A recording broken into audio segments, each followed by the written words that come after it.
Hi everyone, this is Ronnie from YouTube, and I want to talk about raw veganism as an industry, or raw foodism as an industry, as a movement. And for people that historically have got into the raw vegan movement, and if it became their passion and they wanted to make a living out of it, what what could they do to make money, and how has that influenced maybe some of the information that they've put across? And the reason that I say that is because, for example, if your message is eat fruits and vegetables and stay vegan and stay away from all the animal products, and that's all you really have to say, then there's a lot of things that you kind of can't sell that other people would sell. And so, depending on your message, it can have an effect on what decisions you will make business wise. And I think that's interesting to keep in mind when we listen to people's information, because everything comes down to influencing people to make particular decisions. And in business, you're influencing people to make purchase choices, to buy things. And sometimes the easiest thing is to sell the person the thing that they want. So people already have an inbuilt idea of things that they want, and you can just present that to them. But there's other things that people don't realize they want or need, that you have to make a lot more effort to convince them to buy or whatever. So sometimes when I got into this whole thing, one of the first people I ever listened to when it came to raw veganism was Durian Rider, the Durian Rider YouTube channel. And his whole persona was, there was all these scammers in the raw food industry, all these hucksters that were selling superfoods and supplements and tinctures and all these useless things, and they were telling people that fruit was bad and not to eat fruit, right? And I guess that's still true to a degree, but it's a common sales pitch that's worked for many years, which is basically, it's almost like you're saying to people, the reason you're sick is all the food in the supermarket. Even if you eat all this stuff, now you've been trying to, you could say to people, you've been trying a raw food diet, you're wondering why it's not working for you. Is anyone in that position? You've been trying a raw food diet, it's not really working for you. Well, the reason for that is that if we look at the way that our food is produced nowadays, the food's just not got any nutrition in it anymore. Who understands that? And you've got all these chemicals on it. You've heard about that.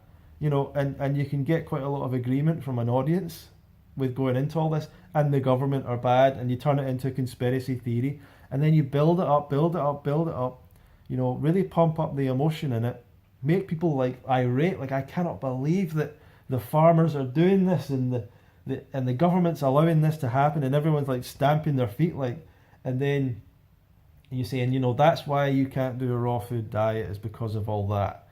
And the solution, but there is one solution, and the solution is that, and then you would present your product. So this is the typical sales pitch that is basically the sales pitch for virtually everything. Is you present a problem that the person already maybe has. You maybe tell them why that problem's happening. You get them emotionally engaged in that whole idea, and then you offer a solution. And that's something that's worked. That works. That if a lot of sales pitches are kind of structured around that kind of idea. So in raw food, that's been one of the big things. That's why a lot of raw food promoters and different people, classically, traditionally, were selling supplements. And therefore that idea gets pushed out into society more and more, because if that sales pitch works and I can go up in front of an audience and I can sell that audience all these supplements and superfoods, then I bring in more money, so I'm going to go and do it again. I'm going to go and do it again. I'm going to go and do it again. And it doesn't matter whether scientifically what you're saying is right. It starts to proliferate out into society, because it connects with people, and it connects with... basically you're saying to people, it's not your fault that you're unhealthy. it's because all those fruits and vegetables you're eating, which they're not eating, but that's this is the thing. It's like all those fruits and vegetables you're eating, which they're not eating enough of, but they would say it's not your fault, it's that it's not got enough nutrition anymore. And see, the fact that it doesn't taste good, it's not because you drink Coca-Cola all the time so you can't actually taste the sweetness in fruit. It's not because of that, it's because it's not got enough nutrition in it anymore. And it's the fault of the farmers and the soil and the blah blah blah.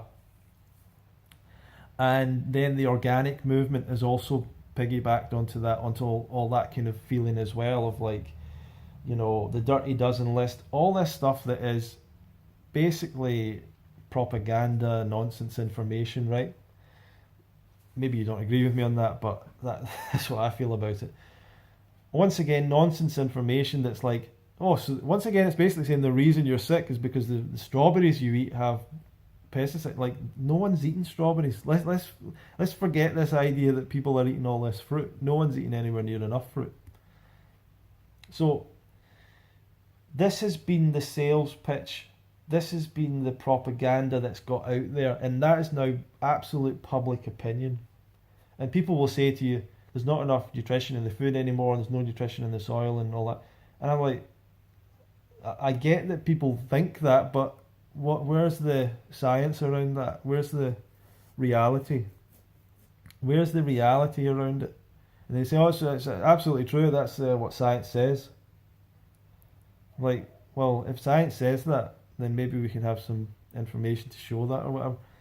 So, and it's blown out of proportion anyway, because if a carrot in the 1950s, if you look at a carrot now and it has 20% less calcium, what does that really mean? Right, so what it means is you had 100 units of calcium, now you've got 80 units of calcium. What's the major difference there? What's the major difference? Is that the reason that is everyone going to get deficient in calcium because the calciums went down by 20%? You know? And it's stuff like that. It's like, it's went down by 20%, it's went down by 10%, it's went down by 5%. Okay, but there's a whole number of things that could mean. It could be just a different variety. It could be that we don't need that amount of calcium. Maybe that's the reason we prefer that variety, because it's got less of the nutrients that we don't need or don't like so much or whatever. And the hilarious thing is when people say, oh, it gets grown for flavour now, you know, or it gets grown for sweetness, and it's like, well, that's important as well. Sugar is a nutrient as well, so you can't say it's got less nutrition if sugar is a nutrient, if fibre is a nutrient in a way, if water is a nutrient. You can't just say because there's less minerals in it. So these ideas have got out there as public opinion because they've been effective sales pitches, and you might be influenced by them yourself. But that doesn't mean that they're accurate. And it's much harder to convince people actually that the raw vegan diet is the most nutritious diet, and you're very, very unlikely to have any kind of deficiency on it. And I really do mean that. And I know we've got ex-vegans coming out now. It's so unlikely that any of them had any kind of dietary deficiency. It's very, very, very, very, very unlikely. You're more likely to have some kind of physical issue or genetic issue or something than you would actually have a nutrient deficiency when it comes to these things. Nutrient deficiencies don't really happen anymore, and that's why this kind of information isn't accurate. When they say like the food's deficient now, so people are getting, like, even if the food is less, it doesn't relate to people having more deficiencies. It just that hasn't shown up. It doesn't show that people aren't getting people aren't getting deficiencies. People aren't getting dietary deficiencies. Now, can you be low in B12 and low in different things and low in all this? Yeah, you can. And can you be high in certain things and too high and all, like but that's more of the problem is people being too high in excess. People have an excess of stuff. But if we go back to the idea of the sales pitch, it's much harder to convince people to change their diet than it is to sell people a supplement. it's much harder to do that. It doesn't mean that it's not correct. It's not the real reason that people are sick is because they're eating lots of unhealthy food, which is the real reason. But it's just amazing to me that someone will sit in an audience and listen to someone talk, and that person will say, the reason you're sick is because the fruits and vegetables are deficient. And that person will honestly sit in the audience as a complete junk food addict and will go, yeah, that's it. Yeah, that's the reason why I'm sick. That's why I'm overweight. It's because I've not got some enzyme that's in a particular product they've got. And people will buy that. And people will buy weight loss pills and things like that instead of making changes to their diet. And one of the problems is that people are really delusional when it comes to how much they eat and what they eat and everything else. They I had a friend one time I met this guy, he was really, really, really overweight. And he said to me, one of the first things he ever said to me is, I don't even know why I'm overweight. I don't eat any more than anyone else. And it was a complete lie, but that's what he believed, or that's what he wanted to tell people, I don't know. But over the years, these sales pitches that have been effective have got out there and become sort of public opinion, and some of them have turned into whole conspiracy theory documentaries. And the other sales pitch is the whole natural versus unnatural thing, which basically goes like this.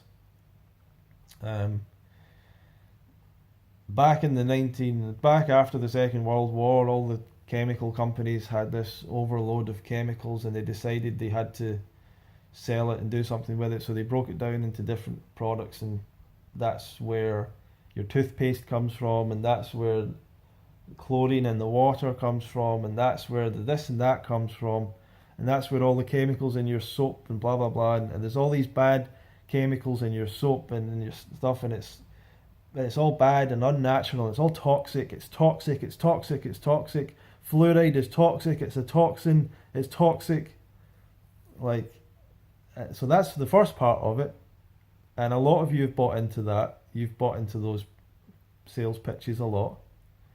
And the solution is we need to go back to nature. We need to go back to something more natural. We need to go back to something that's like from the sacred farms and from the trees, and our products are natural products. They're better than the products that the big companies make, even though they're probably just the same company with a different brand, right? But people buy into that, right? So they'll buy the natural toothpaste without fluoride, because fluoride's a toxin, and this is what the whole water industry was based on, of bottled water, water filters, water distillers, entirely based on that sales pitch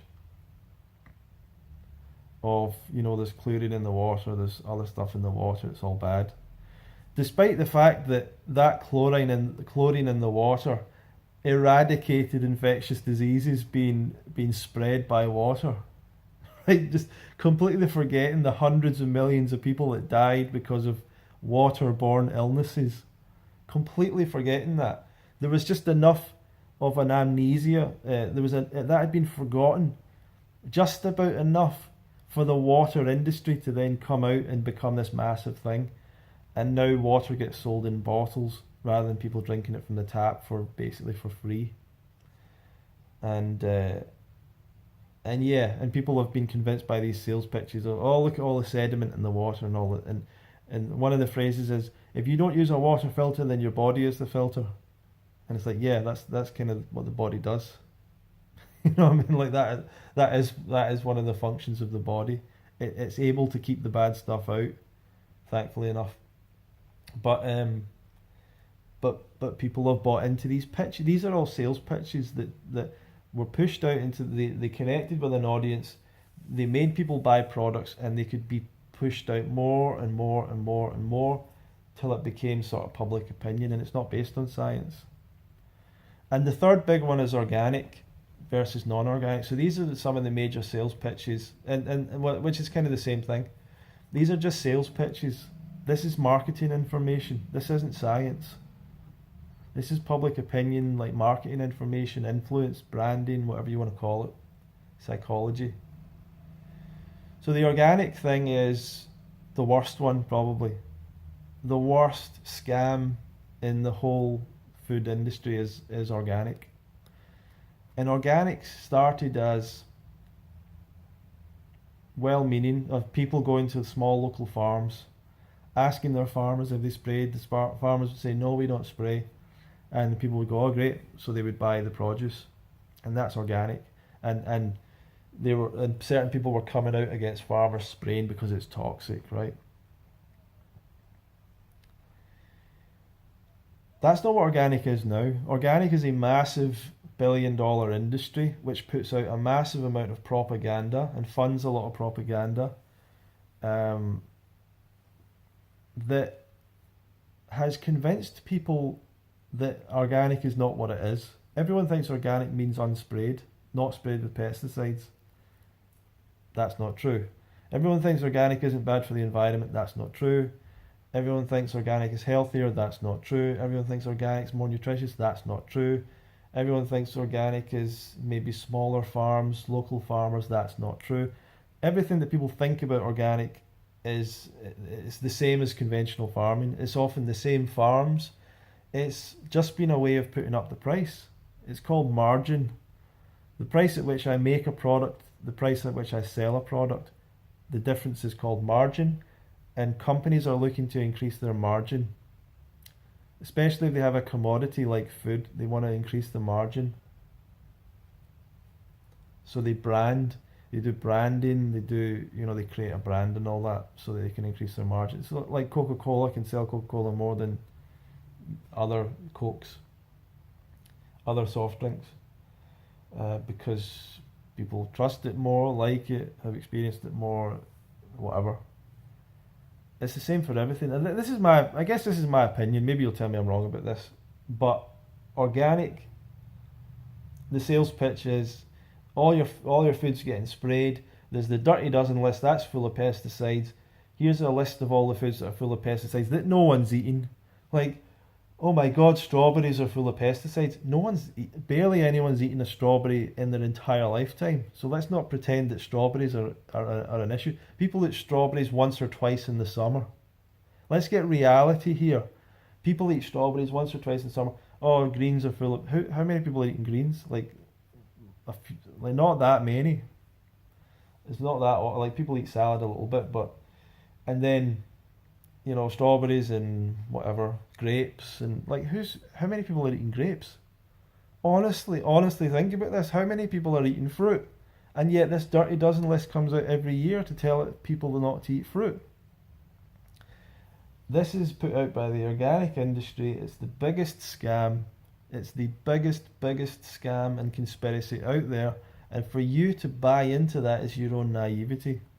Because not a single person ever got sick eating fruits and vegetables. And this is the ironic thing. Most fruit, I only learned this recently, most fruits and vegetables are grown on small farms. Right? So you have small farmers, they sell it to the person that then sells it to the supermarkets. And so we have this idea that it's all these massive farms, and it's not really. It's like just lots and lots of smaller farms. Most of those farms can't pay for the organic certifications, or they can't go through all the expense of doing that. So ironically, but a lot of them smaller farms don't need to use as much pesticides and stuff like that. So ironically, a lot of the conventional produce a lot of it might have never been sprayed or anything. So conventional doesn't mean not sprayed. Conventional doesn't mean sprayed. Organic doesn't mean not sprayed. It's just not, it's not clear. And even if they are sprayed, this whole thing about it's toxic, it's like, it's toxic if you drink a litre of the stuff. Like, it's not toxic if 6 months ago you sprayed stuff on your trees and then the trees create fruit 6 months later and there's like there's a tiny amount left. So these are the major, to me, these are some of the major sales. It's just sales pitches, marketing information, but so many people still believe in it, and they really buy into it. And some raw vegan promoters and coaches and stuff, they really buy into it as well, and they think, oh yeah, you need to get rid of organic food. You need to have supplementation because the fruits and vegetables, like they're all buying into it as well. It's like it's really weird. So I don't think you need to worry about buying into these things too much. I think you need to buy into your own ability to make better choices and buy fruits and vegetables and trust and believe in it. And if you ever need to supplement there's an abundance of supplements. If you ever need to do that, it's not an issue. I do think you should speak to a doctor if you ever need to do that, but I think we should have faith in fruits and vegetables. We should not worry about the source of them so much and are they organic or not. I don't think that needs to be a worry at all. And all of this stuff is just scaring people away from making healthy choices. So I hope you enjoyed this video. Feel free to like, share, comment, tell me I'm wrong, show me the information. I'm happy to learn. Thank you very much.